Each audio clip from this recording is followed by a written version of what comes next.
Dans cette vidéo captivante, nous allons plonger dans l'un des sujets les plus profonds et redoutés de l'islam, les 7 niveaux de l'enfer. Un sujet qui suscite à la fois crainte et méditation, mais aussi espoir pour ceux qui cherchent la rédemption. Loin d'être une simple punition, chaque niveau de l'enfer est une expression de la justice divine, proportionnelle aux actes des individus. Mais que signifie vraiment descendre dans ces abîmes? Et comment éviter cette destinée? Restez avec nous jusqu'à la fin, car chaque niveau révèle une leçon puissante sur notre vie présente et notre futur éternel. Le Coran nous enseigne que l'enfer ne se résume pas à une seule entité uniforme. Il est composé de 7 niveaux distincts, chacun accessible par une porte spécifique. Allah dit, « Et l'enfer sera sûrement leur demeure promise à tous. Il a 7 portes, et chacune d'elles recevra sa part de damnés. » Sourate Al-Hijr, versets 43 à 44. Chaque porte est assignée à un type précis de pécheurs, selon la gravité de leur transgression. Cela montre que la justice divine est nuancée, prenant en compte la foi, les intentions et les actions. Ces portes ne sont pas seulement des symboles, elles sont des réalités spirituelles que chaque croyant doit méditer. Un Jahannam. Jahannam est le premier niveau de l'enfer, le plus élevé en termes de structure, mais le moins sévère en intensité. Ce niveau est destiné principalement à certains croyants musulmans qui ont commis de grands péchés sans s'être repentis. Il ne s'agit pas ici de mécréants, mais bien de gens qui ont témoigné de la foi, sans toutefois s'être tenus fermement à leurs obligations religieuses. Les hadiths rapportent que ces croyants finiront par en sortir après avoir expié leurs fautes, car la foi, même aussi petite qu'un grain de moutarde, finira par les sauver grâce à la miséricorde d'Allah. Jahannam est donc un niveau d'avertissement pour nous tous. Il souligne que le simple fait d'être musulman ne suffit pas à garantir le salut si nos actions ne suivent pas.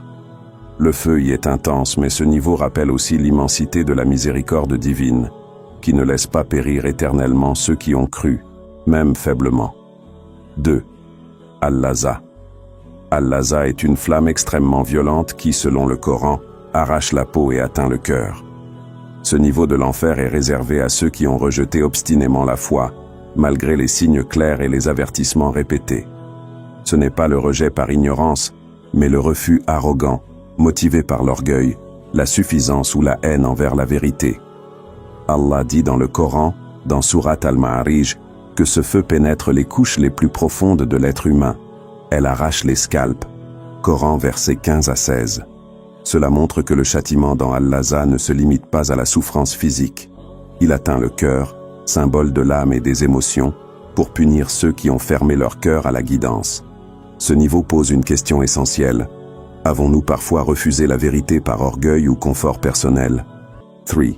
Al-Hutama. Le 3e niveau est Al-Hutama, connu comme le feu qui écrase et détruit. C'est le feu réservé aux hypocrites sociaux, aux calomniateurs et à ceux qui idolâtrent la richesse. Dans la sourate Al-Humaza, Allah décrit ce niveau en des termes terrifiants. C'est un feu qui monte jusqu'au cœur. Coran versets 6 à 7.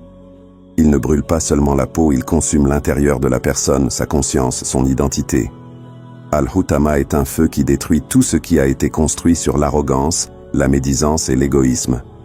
C'est le sort de ceux qui utilisent leur langue pour détruire les réputations et leur fortune pour dominer ou humilier.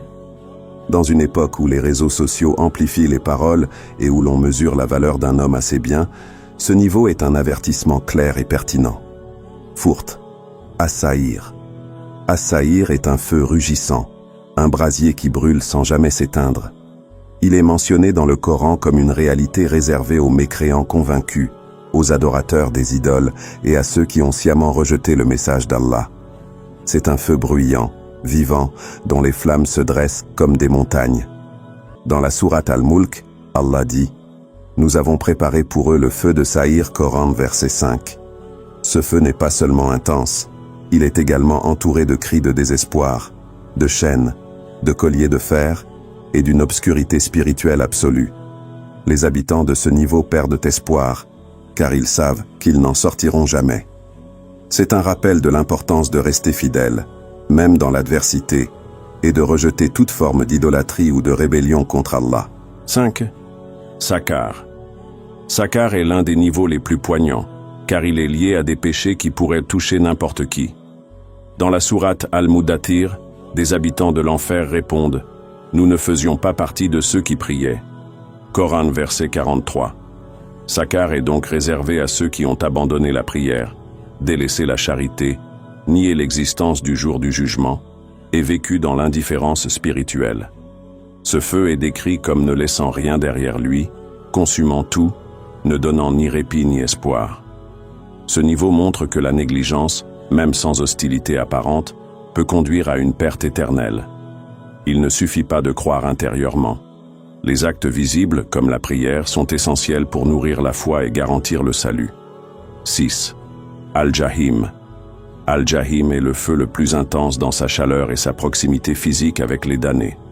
Ceux qui y sont jetés sont décrits comme ceux qui ont fait de leur passion un dieu, qui ont refusé tout rappel, et qui ont choisi la vie présente comme leur seul but. Ils ont rejeté la guidance tout en étant conscients de la vérité. Dans le Coran, Allah dit « Ils verront la Jahim de près » Sourate Ash-Shu'ara, verset 91. Ce feu est tellement puissant qu'il écrase la volonté, anéantit l'identité et rend toute repentance impossible. Ce niveau est le reflet de ce qui arrive à ceux qui ont eu des chances de revenir, mais qui ont systématiquement rejeté toute miséricorde. Une question se pose. Suivons-nous nos passions ou bien notre conscience spirituelle? Septembre Al-Hawiya. Enfin, le 7e et plus profond niveau de l'enfer est Al-Hawiya, l'abîme dans lequel les damnés tombent sans jamais atteindre de fond. Ce niveau est destiné aux hypocrites, ceux qui ont prétendu croire, mais qui ont trahi la foi intérieurement. Leur double visage, leur duplicité et leur trahison font d'eux les plus éloignés de la miséricorde divine. Dans la sourate Al-Qariya, Allah dit « Et sa demeure sera Hawiya ». Et qui te dira ce qu'est Hawiya? Un feu ardent. Coran verset 9 à 11. Al-Hawiya n'est pas un simple feu. C'est un gouffre, un vide existentiel, un rejet total. Les hypocrites ne seront ni avec les croyants, ni avec les mécréants. Ils seront dans un entre-deux infernal, punis pour avoir joué avec la foi. Chaque niveau de l'enfer évoqué dans le Coran n'est pas seulement un lieu, c'est un miroir de nos actes. Ces descriptions, du Jahannam au Hawiya, nous interpellent, nous ébranlent. Elles nous rappellent qu'Allah est juste mais aussi qu'il est miséricordieux. Le repentir est toujours ouvert, tant que l'âme est encore dans le corps.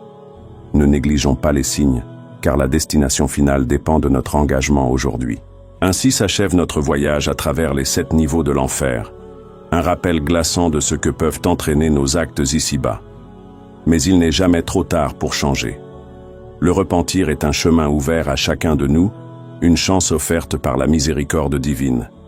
Tournez-vous vers le bien, réparez vos erreurs, et engagez-vous sur la voie de la lumière. Si cette vidéo vous a touché, laissez un like, abonnez-vous pour d'autres contenus spirituels, et surtout, partagez-la avec vos proches. Chaque partage, chaque bonne action compte dans la balance. Ne gardez pas ce message pour vous, aidez les autres à prendre conscience. Que la paix vous accompagne, et que vos pas vous guident loin de l'égarement.